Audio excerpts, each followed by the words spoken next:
Then I have the herb. Then I have the breadcrumbs, lemon juice, Parmesan. I have some black pepper, and I added a little bit of onion and garlic powder just because I like to have the house seasoning in there. Okay, and then here are the herbs.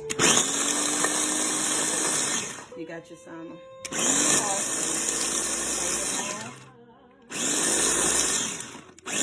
And then what I'm gonna do is I'm gonna add a little bit of the Parmesan to it.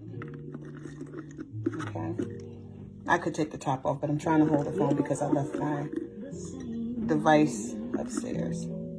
But just take a little bit of the Parmesan. Make sure your stuff is clean. I don't know if you guys can see that, but normally this will come off. I just didn't take it off, so if you can see it's falling there. And then we're just gonna put it on the top.